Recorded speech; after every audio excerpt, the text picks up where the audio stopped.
Ahlan wa sahlan wa marhaba, hujambo na karibu mwanagenzi au mwanafunzi katika kipindi ukipendacho, kipindi cha uhondo wa fasihi, lugha na isimu jamii. Kumbuka kuwa ni kipindi ambacho kwacho mwanagenzi yetu yule anayenitazama sasa hivi, ni kipindi ambacho bila shaka tutaletea kila kaski au kipenda kila siku kwa minajili tu ya kukuelimisha mtazamaji, ili uweze kuyafahamu mambo mengi yanayohusiana na lugha hii tasnia Kiswahili. Mtazamaji, basi natumai fika kuwa popote pale ulipo, ungarange ya mvule wa machuma chapua kwangu mie bila shaka mzima hadindi ja kitawi cha mkarara. Nashukuru Dayani kwa kuninesha na kunipa siha anuai nikaweza tena kuonekana kaski hii ya leo, ili niweze kuwaletea mambo yale yote ambayo bila shaka nimeweza kuandalia.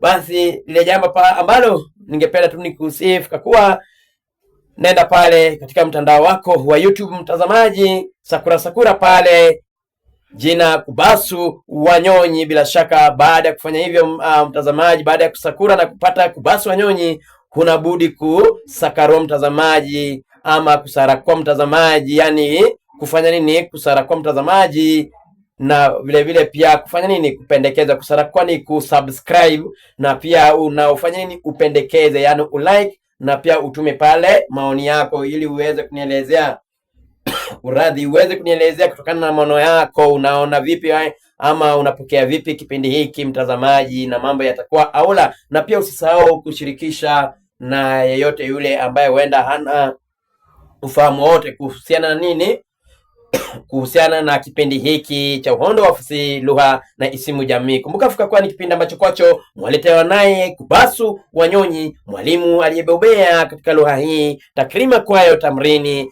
Kiswahili. Na kaski hii ama leo hii tunabudi kuangazia nini? Tunabudi kuangazia fasihi andishi, na katika fasihi tuangazia tamthilia Nguu za Jadi. Tuangazia tamthilia Nguu za Jadi. Nguu za Jadi. Basi kumbuka fika kuwa kunradhi, sio tamthilia ila ni riwaya. Tafadhali kunradhi, ni riwaya ya Nguu za Jadi. Riwaya Nguu za Jadi, sio tamthilia tafadhali. Tamthilia ni Bembea ya Maisha, kitabu ambacho kimeangaziwa naye Timothy Emarege, ilhali riwaya hii imeangaziwa kwa pana sana naye Clara Mumanyi, mtazamaji ambaye sasa hivi wanatazama. Na pia tuna hadithi fupi Mapambazuko ya Machweo mtazamaji, na hadithi nyinginezo. Ni hadithi ambayo imeangazwa, ama ni kitabu ambacho kina hadithi tofauti, hadithi fupi ambazo zimeangaziwa na waandishi tofauti mtazamaji, na ndio maana tunaita hadithi fupi. Yule mtazamaji ama mwanafunzi anayenitazama sasa hivi, basi natumai umekwisha jitayarisha bambam, uko tayari na matini yako pamoja na kalamu. Nataka tuende moja kwa moja karitadi kipindi hiki cha uhondo wa fasihi, lugha na isimu jamii. Tukianza katika uchambuzi wa Nguu za Jadi au riwaya Nguu za Jadi, mara nyingi mimi hupenda kwanza na nini kwa hapa uchambuzi kuhusiana na kwanza jalada, kabla tuingie kwa upana ama kiundani ama ndani ya kitabu chenyewe mtazamaji, kwa sababu jalada huwa muhimu sana, na niliwa na wadokezea kwa jalada huwa ni sehemu ya mbele. Jalada tafadhali tuwazungumzia kuhusu jalada, ni sehemu ya mbele.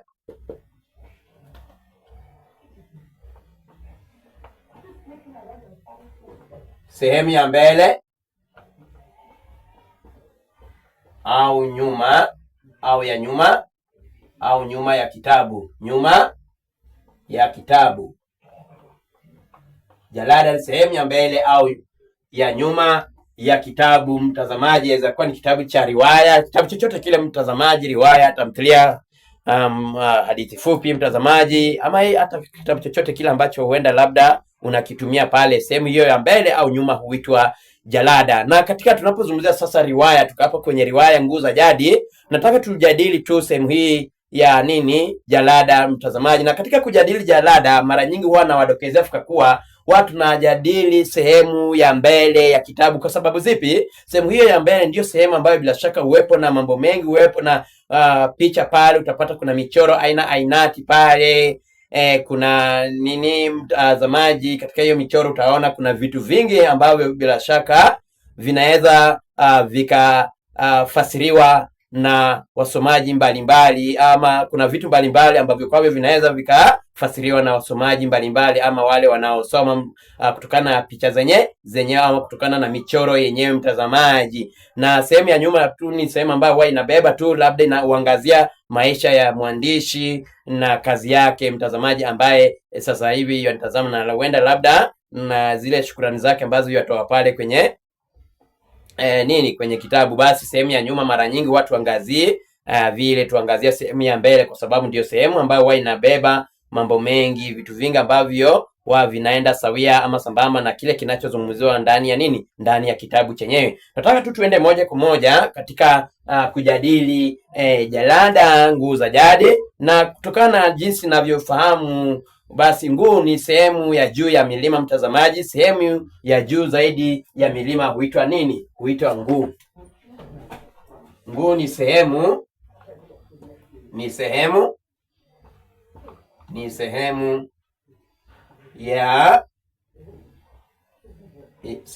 ya juu zaidi ya milima. Sehemu ya juu zaidi ya milima huitwa nguu. Na jadi, labda tunaweza sema hapo zamani za kale, jadi basi nguu za jadi mtazamaji, ama bila shaka basi jadi kulingana na jinsi unasikia tangu jadi, unasikia mtu akisema vipi tangu jadi na jadudi mtazamaji. Basi hayo ni mambo ambayo kwayo shati uweze kuwafanya kuyafahamu katika uchambuzi, ama kabla ya kuanza uchambuzi wako ni vyema uweze kuyafahamu mambo hayo, ujue kwanza nguu ni nini hasa. Kisha basi bila kupoteza muda nataka tu tuende moja kwa moja ili tuweze kujadili kujadili kitabu hiki ama riwaya hii Nguu za Jadi. Tunataka tujue kwa nini mwandishi akaja na mada Nguu za Jadi. Nimekueleza kwa jadi tu inaweza kuwa ni mambo tu msikilizaji, au mambo ya asili ambayo watu wa kabila fulani hurithi kutokana kutoka kwa mababu zao, au asili ya mtu mtazamaji tuaita ndizo kwazo jadi, ama ndio kwayo jadi. Basi katika kitabu hiki nataka tu tuangazie moja kwa moja kutokana na ule mchoro wa nguu wa kitabu hiki. Kwenye kitabu hiki, riwaya hii mtazamaji, tuna pale, ukitazama kitabu hiki, wacha nikuonyeshe ndipo uweze kuifahamu. Ndicho hichi kitabu ambacho kwacho ninakizungumzia, kitabu cha Nguu za Jadi, riwaya Nguu za Jadi. Na kuna vitu ukiona pale, kuna michoro pale, na hii michoro bila shaka, kwa mfano kuna pale mtu ukiangazia kwa mbali sana, kuna mzee pale, na pia kuna kijana pale. Ukiangazia mzee huyo ameketi kwenye, sielewi ni kwenye kigoda pale mtazamaji, ama kwenye kibao, lakini natumai ni kigoda, maana wazee walikuwa wanapenda kukalia kigoda mtazamaji. Kigoda ni kiti chenye miguu mitatu mtazamaji, ambaye sasa hivi anitazama. Miguu miguu ya kiti huitwa tendeguu au matendeguu mtazamaji. Basi kiti kilicho na matendeguu matatu huitwa kigoda pale mtazamaji, ambaye sasa hivi ukiangazia huyo mzee ameketi kwenye kigoda, na kuna jinsi ambavyo anashika mkono wake pale, kuna jinsi ambavyo ameinua pale, kuna kijana ameketi pale chini, ni kana kwamba labda kuna pale mazungumzo ambayo yanaendelea. Huenda labda mzee huyo anampa mazungumzo fulani, anampa ushauri fulani. Chambilecho wahedi waliokulikuntu penye wazee mara nyingi hapaharibiki maneno. Basi labda kuna ushauri pale ambayo huenda mguo mzee anajaribu kufanya kumshauri. Hayo tu ni maoni yangu mtazamaji, lakini mengi zaidi tutaweza kuyafahamu baada ya kusoma kitabu hiki mtazamaji ambaye sasa hivi anatazama, basi tu nikianza uchamuzi moja kwa moja, tutasema kuna mzee anayezungumza na kijana pale.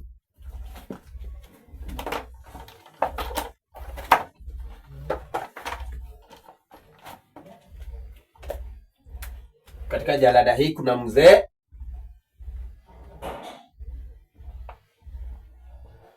anayezungumza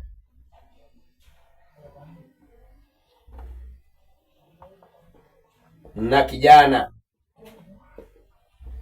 Ukiangazia vizuri utapata kweli kuna mzee anayezungumza nini. Natumai, sijui kama utaiona vizuri mwanafunzi, ama ukienda katika kitabu chako mtazamaji au mwanafunzi utapata uhondo wa kile ninachokudokezea pale.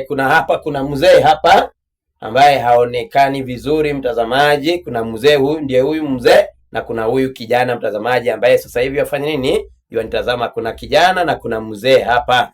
Basi utasema kwa kuna nini?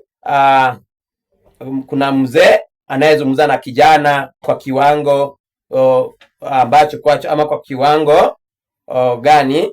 Kwa kiwango kuwa wamefunikwa wamefunikwa mtazamaji. Ukiangazia pale ukiangazia kitabu hiki, basi utasema kwa kuna mzee anayezungumza na kijana kwa kiwango kwa wamefunikwa na chahaja na giza mtazamaji. Wamefunikwa chahaja ama wamefunikwa chahaja na giza, inayochukuliwa kwa ishara ya mtoto wa kiume mtazamaji, ambaye bila nini, inayochukuliwa kama ishara ya mtoto wa kiume ambaye bila shaka tunaweza kusema kuwa ametanzwa na matatizo sihaba, na ambaye bila shaka hajapewa hadhi anayostahili katika nini, katika jamii mtazamaji ambaye unitazama. Na ukiangazia hayo yote bila shaka utapata kuwa yanaonekana wazi baadaye kwenye nini, kwenye kitabu hiki. Basi utatusema kuwa kuna mzee anayezungumza na kijana kwa kiwango wamefunikwa chahaja na giza, inayofanya nini, inayochukuliwa kwa ishara ya mtoto wa kiume ambaye ametanzwa na matatizo sihaba, na ambaye bila shaka hajapewa ile nafasi murua ama hadhi anayostahili katika nini, katika jamii, kama jinsi ilivyojitokeza kwenye riwaya hii baadaye mtazamaji. Ukiangazia kweli mtoto ambaye amenyimwa hadhi yake. Kuna mtoto ama kijana amenyimwa hadhi yake mtazamaji, basi hana lake mtazamaji. Basi hivyo ndivyo utakavyoelezea hapa kwenye nini. Kisha jambo la pili ambayo unaweza elezea, basi labda ukiandika, labda kuna wengine wanaandika, itabidi basi utasema mzee anayezungumza na kijana kwa kiwango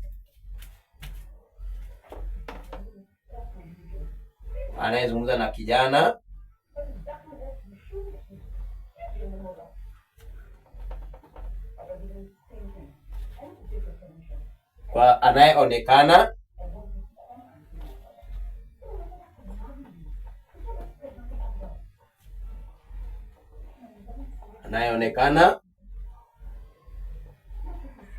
kufunikwa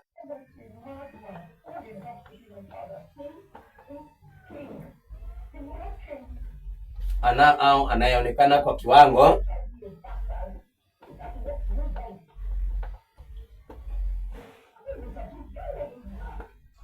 cha kufunikwa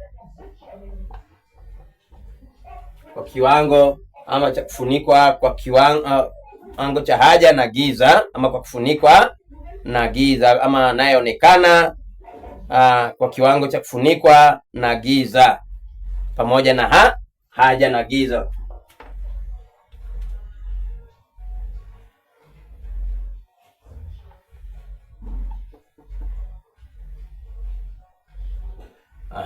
Cha kufunikwa na giza pale mtazamaji, ama kiza ukipenda, kiza au giza. Basi anayeonekana kwa kiwango cha kufunikwa na kiza pamoja na haja mtazamaji, ishara kuwa mtazamaji ama giza inayoonekana kuchukuliwa kuwa ishara. Basi unasema giza inayoonekana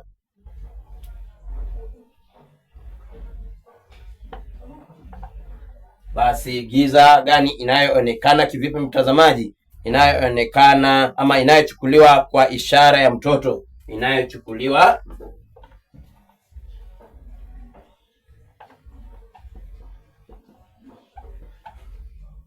kwa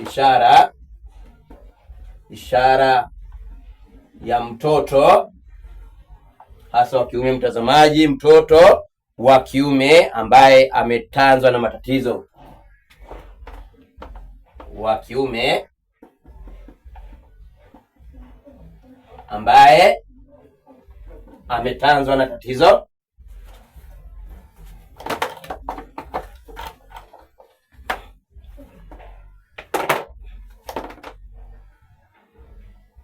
ametanzwa na matatizo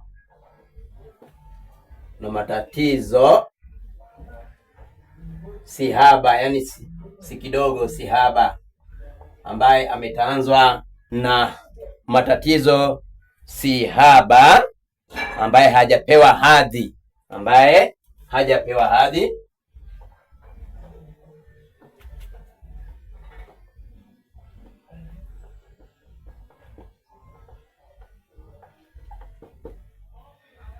anayostahili katika jamii, anayostahili katika jamii kama inavyoonekana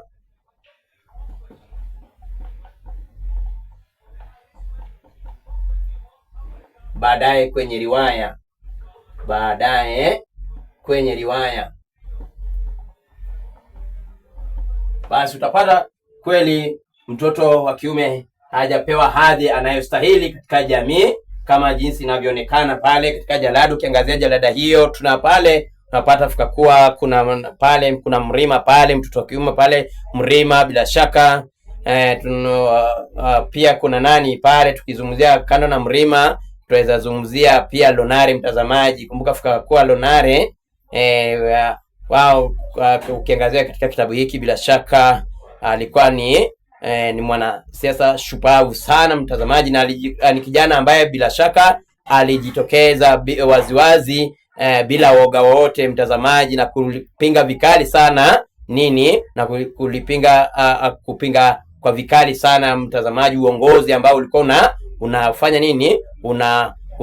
ama uongozi uliopo pale katika katika ule mji mtazamaji, natumaini mji wa Tare pale. Basi akaweza kulipinga hilo kwa jino na ukucha mtazamaji. Aliweza kujaribu kwa njia zozote zile, lakini alikuwa ananyimwa nafasi ya kuongoza mtazamaji, japokuwa alikuwa na hayo matumaini na watu pia walikuwa na matumaini naye sana mtazamaji, lakini mwishowe bila shaka aliweza kufaulu na kufanya akawa kiongozi katika hiyo jamii ama katika nchi hiyo mtazamaji, ambaye sasa hivi afanya yanatazama. Na pia mrima tuambia fika kuwa, ama ukiangazia kitabu hiko mtazamaji, ambaye sitaki kuzungumzia kwa sasa hivi sana mtazamaji, utapata fika kuwa pia kuna zile nafasi ambazo alikuwa afanya ambazo alikuwa ananyimwa. Kwa mfano pale mtazamaji, akiwa akipatana na yule mwanadada anayefahamika kama Mwangwasha mtazamaji, basi waliweza kufanya pale, waliweza kujiingiza katika mambo ya mapenzi, jambo ambalo lilikuwa linapingwa vikali sana na mwajiri wake. Kumbuka fika kuwa ukiangazia kitabu hicho vizuri utapata mwajiri wake alikuwa anamdhalalisha sana na angemzungumzia vibaya mtazamaji, na baadaye tuadokezea fika kuwa huyo mwajiri wake bila shaka ambaye anafahamika kama sio mwingine ila ni Sagilu, alitaka kufanya alitaka kufanya alikuwa na nia ya kutokana alikuwa na mdharau sana na mbeza sana, na bila shaka aliposikia kuwa ni Mrima ndiye anayemposa yule mwanadada Mwangasha. Kumbuka Afrika kwa Sagilu pia alikuwa anahitaji, alikuwa anataka uhusiano wa kimapenzi na yule mwanadada, lakini yule mwanadada anayefahamika kama Mwangasha mtazamaji kufanya nini, aliweza kukataa. Na tunadokezea kwa ukiangazia pale, kuna wakati Mwangasha akiwa pale kwenye ofisi ya chifu Mshabaha. Kumbuka kwa Mwangasha alikuwa nani? Alikuwa mhazili katika ofisi ya nani? Ofisi ya ya chifu Mshabaha, mtazamaji. Na alipokuwa chifu pale, kuna wakati bila shaka alikuwa nini sasa, baada ya kujiingiza katika lindi la mapenzi pale na Mrima, na bila shaka tunaelezea kuwa chifu aliposikia hivyo, chifu Mshabaha aliposikia mambo hayo, aliweza kugadhibika si haba, na kamuuliza, mbona wewe umeamua kumchagua kijana ambaye asiye mbele wala nyuma? Mbona unamwacha yule mtu aliye nini, mtu wa watu, aliye na mali, aliye na pesa, mtazamaji? Lakini Mwangasha aliweza kumjibu kwa kumwelezea kuwa mimi sifuati mali wala nini, mimi nachagua kila ambacho kwacho roho yangu inaienzi, mtazamaji, ambaye sasa hivi afanye nini, yuanitazama. Basi mtoto kijana unapata kuwa ananyimwa nafasi katika sehemu nyingi kwazo, katika sehemu ya uongozi wapi, mtazamaji. Lakini mengi zaidi tutaweza kupata uhondo kamili kuhusiana na kitabu hiki cha Nguu za Jadi. Jambo la pili ambalo unaweza kuelezea kuhusiana na nguu za jadi, unapojadili nguu za jadi, kuhusiana na kila ambacho, tafadhali mara nyingi unajadili ama unatoa maelezo kulingana na kila ambacho unakiona kwenye jalada, mtazamaji. Usiyazungumzie mambo yako kulingana na jinsi unavyofikiria tu, zungumzia mambo yale unayoyaona kwenye jalada. Kwa mfano, nishazungumzia mzee huyu pamoja na huyo kijana, kuelezea. Jambo la pili ambalo na ukiangazia kwenye jalada hii utapata kwa mbele ya mzee huyo kuna uwanja, na uwanja wenyewe ni uwanja usio na mimea. Ukitazama vizuri mwanafunzi, utaiona kuna uwanja, na katika uwanja wetu naweza sema ni uwanja wa tambarare, ni uwanja usio na mimea yoyote ama mmea wote ule, mtazamaji. Uwanja usio na miti, nyasi, ama usio na nyasi, mtazamaji, ama mmea, mtazamaji, ambaye sasa hivi tunatazama. Hiyo pia unaweza zungumzia unapojadili jalada. Basi tutasema mbele ya mzee huyo ama mzee huyo, mbele ya mzee huyo kuna uwanja usio na mimea, uwanja usio na mimea, mtazamaji. Mimea hiyo tutazungumzia. Basi uwanja usio na mimea, pengine kutokana na uharibifu wa mazingira, pengine kutokana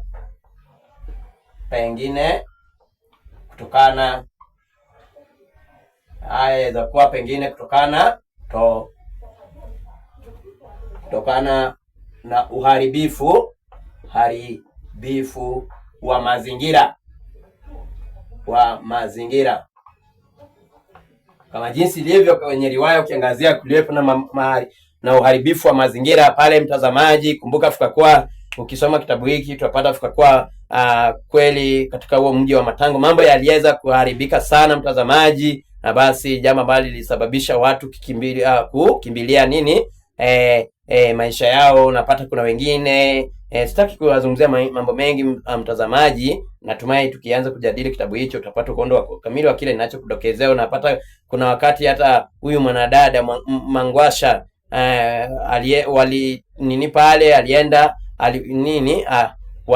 bila shaka baada ya mazingira kuharibika, wakaamua kufanya kutafuta suluhisho mahali ambao wangefanya wangeweza kujikinga, mtazamaji, ili wasikumbwe na yale ambayo yalikuwa yanatokea. Kumbuka tunaambia uliweza kuteketezwa, mtazamaji, na katika kuteketezwa utapata kuna kitu kilichosababisha moto huu ambao labda inasemekana kuna yule mtu ambaye alikuwa kuna sehemu kuna mtu alikuwa anahitaji sehemu hiyo ya ardhi ili akaweza kubadilisha kwa sehemu yake, na alikuwa na nia ya kuwafukuza wale ama kuwatoa pale mtazamaji, ili sehemu hiyo isalie kwa sehemu yake. Haya ni mambo ambayo huwa yanafanyika, unapata vikakuwa haya ni mambo ambayo yanazungumzia, ukiangazia hivi vitabu kwa vinazungumzia mambo ambayo hutokea katika nchi za Afrika Mashariki.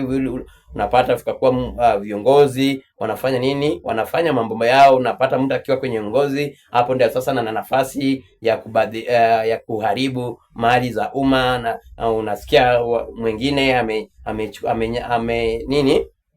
amenyakua ardhi, sehemu fulani ya ardhi, mtazamaji, na kuacha wananchi wakiwa kwenye mateso sihaba, mtazamaji. Haya ni mambo ambayo huwa yanatokea, sitaki kuyazungumzia sana, tutazungumzia zaidi kwenye kitabu hiki.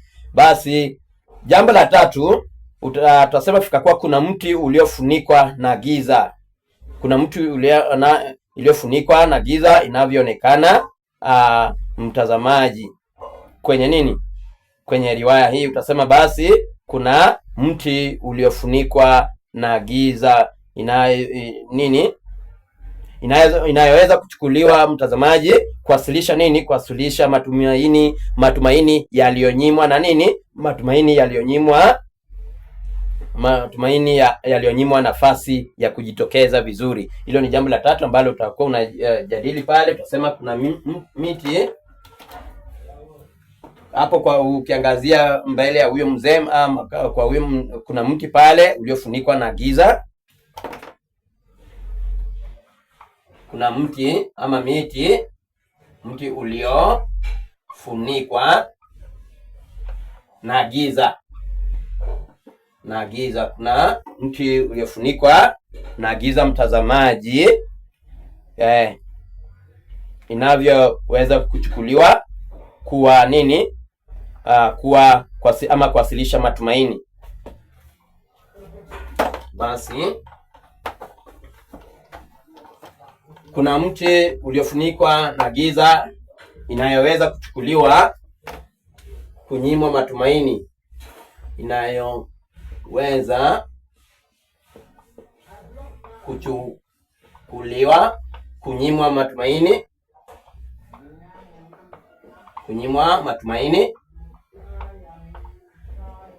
ya kunawiri tena, mtazamaji, matumaini yaliyonyimwa nafasi ya kujitokeza vizuri. Kuwasilisha matumaini, utasema kuwasilisha, inaweza kuchukuliwa kuwasilisha hapa, kuwasilisha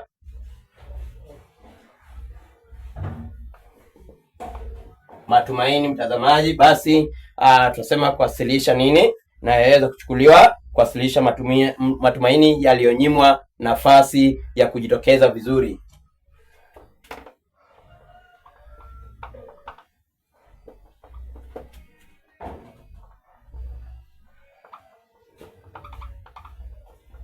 Nafasi ya kujitokeza vizuri.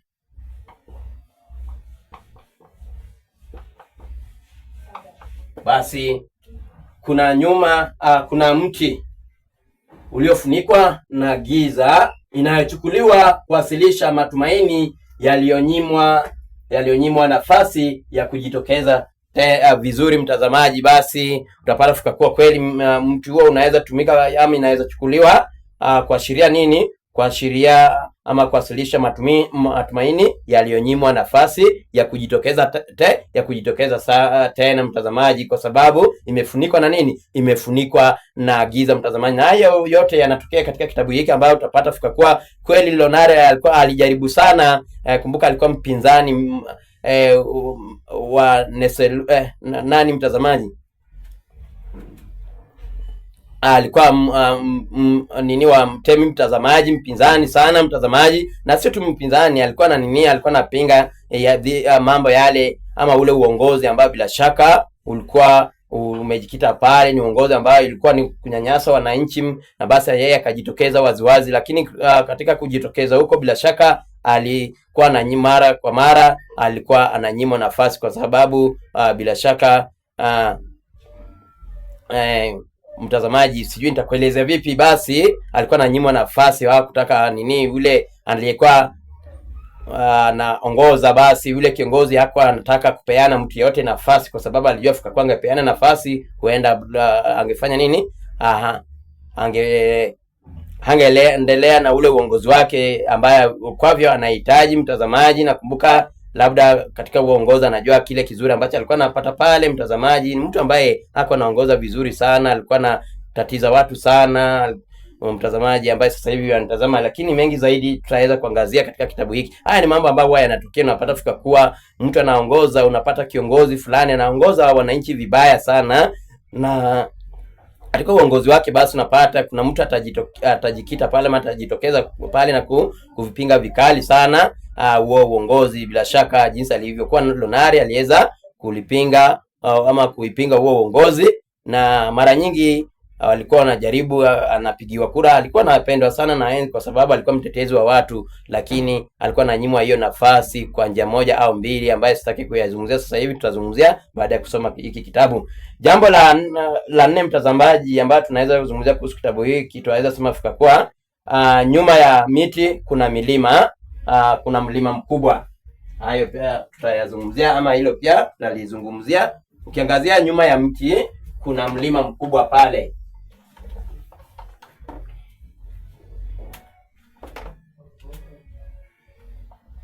Nyuma ya mti au miti kuna milima kuna mlima mkubwa. Nyuma ya mti kuna mlima mkubwa. Basi utasema kuna nyuma ya mti kuna mlima mkubwa ulio na vilele.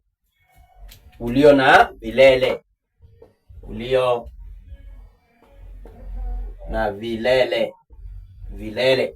Basi kuna mti mkubwa ulio na nini? Ulio na vilele ambavyo vina mwangaza, ambavyo ukiangazia kuna mwangaza hapa kwenye vilele hivi mtazamaji. Basi utasema kuna kuna mlima mkubwa ulio na vilele ambavyo vina mwangaza,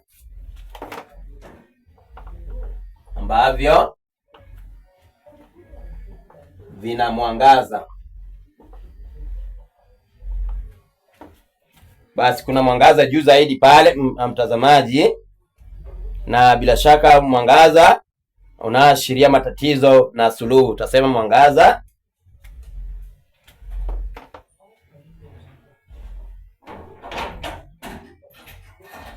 ashiria matatizo na suluhu inavyopendekezwa na mwandishi.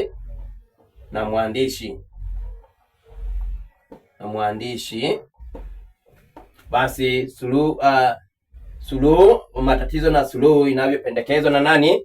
Na mwandishi, ambaye unapata fika kwa matatizo hayo yaliweza kufanya nini? Yaliweza kuzuia mtazamaji, kuzuia maendeleo katika nini? Katika jamii hiyo mtazamaji ambaye sasa hivi yanitazama. Kisha mwisho kabisa utaeleza fika kwa kuna mwangaza hafifu. Ukiangazia kwenye kitabu hiki kuna mwangaza hafifu mtazamaji, kuna mwangaza pale, mwangazo wenyewe ni hafifu sana, na bila shaka tunaweza sema fika kwa unaashiria matumaini katika jamii hii mtazamaji, iliyokumbwa na nini? Na matatizo mengi kwa muda mrefu sana. Utaeleza fika kwa mwangaza huo hafifu unaashiria nini? Matumaini katika jamii hii iliyokumbwa na nini? Na matatizo sihaba muda mrefu uliopita, ama kwa kipindi cha muda mrefu mtazamaji ambaye sasa hivi yafanya nini? Yanitazama, na yeye inajikita mahali ambapo tunaambia fika kwa mwishoe Lonare aliweza kufanya nini? Aliweza kufaulu ama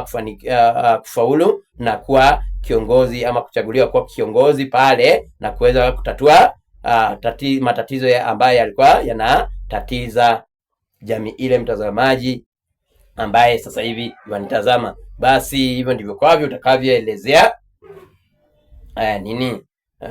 hivyo nimesema pale kuna mlima mkubwa ulio na vilele ambavyo vina mwangaza unaashiria matatizo na suluhisho za nini? Za tangu jadi, inavyolingana inavyofanywa inavyopendekezwa na mwandishi tangu matatizo tangi jadi ama tangu jadi, mtazamaji ambaye sasa hivi yanitazama, na ni matatizo ambayo yameweza kuzuia nini mambo ama kukua katika nini, katika uchumi ama kukua katika maendeleo kwenye nchi husika, mtazamaji ambaye yanitazama sasa hivi.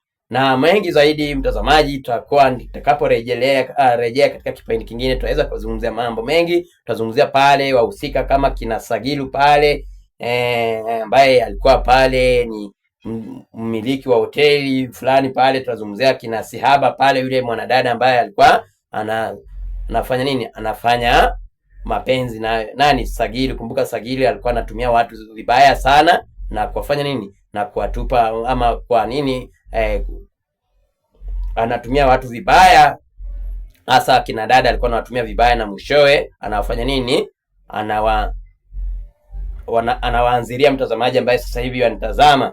Kuna pale tutazungumzia huyo nimesema kuna Sagilu, kuna wahusika wengi, kuna Mwangasha pale, tuna watoto wa Mwangasha anaitwa kuna Sayore pale na Kajewa. Hayo yote tutaweza kuyazungumzia bila shaka mtazamaji ambaye sasa hivi anitazama, itakapokuwa tukiangazia hizo sura ya kwanza, ya pili hadi ya hizo sura nyinginezo, mtazamaji ambaye sasa hivi anitazama, ambaye ukiangazia sura ya kwanza utapata kuna mambo yalitokea pale, Mwangaza akiwa katika mawazo yake usiku kucha, mtazamaji, jambo ambalo lilikuwa linamnyima usingizi sana. Kumbuka Fukakuwa kuna wakati baada ya kufunga pingu za maisha wakaishi wakapata wana wawili pale. Huyo ni Sayore pamoja na Kajewa. Sayore alikuwa kijana ama mvulana mwenye umri wa miaka 7 hivi, naye Kajewa alikuwa ni msichana mwenye umri wa miaka 5 hivi, mtazamaji. Basi tunadokezea Fukakuwa mambo yalitumbukia nyongo